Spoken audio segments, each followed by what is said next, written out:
Kharif season మొదలై నెల రోజులు అవుతుందని రైతులకు వేరుశెనగ విత్తనాలు సబ్సిడీతో పంపిణీ చేసేందుకు ప్రభుత్వం చర్యలు తీసుకోవాలని కాంగ్రెస్ నాయకుడు సాకే శైలజనాథ్ డిమాండ్ చేస్తున్నారు.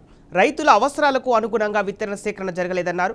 ప్రభుత్వం ఇస్తున్న సబ్సిడీ రైతులకు లబ్ధి చేకూరే విధంగా లేదన్నారు. విద్యార్థుల జీవితాలతో కేంద్ర ప్రభుత్వం చెలగాటమాడుతుందన్నారు. నీట్ పేపర్ లీక్ అయినా బాధ్యులపై చర్యలు తీసుకోవడం లేదని శైలజనాథ్ను విమర్శించారు. వాస్తవానికి అనంతపురం జిల్లా లాంటి కరువు జిల్లాలో ఫ్రీగా విత్తనం వేయాలి. ఎందుకంటే వేరుశనగ వేసిన తర్వాత అది చేతికి వస్తుందో లేదో మాకు ఎప్పటికీ అర్థం కాదు. మధ్యలోన వానలు రాక ఎండిపోవచ్చు, కొద్దిగా పంట వచ్చిన తర్వాత అకాల వర్షాలు వచ్చి కుళ్ళిపోవచ్చు.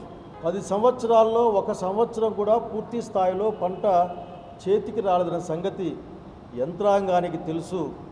రాజకీయాలు జరిపించే రాజకీయ పార్టీలు వాళ్ళ నాయకులకు ప్రభుత్వాధినేతలకు కూడా తెలుసు.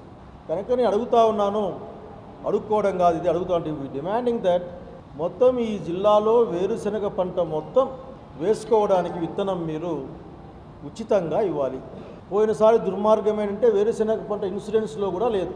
ఈ జిల్లాలో అత్యధిక భూభాగంలో పండించబడే వేరుశనగ పంట ఇన్సూరెన్స్ లేకపోవడం అన్నది గత ప్రభుత్వాల దుర్మార్గాన్ని, భారతీయ జనతా పార్టీ యొక్క వ్యవసాయ వ్యతిరేక విధానాన్ని తెలియజేస్తుంది.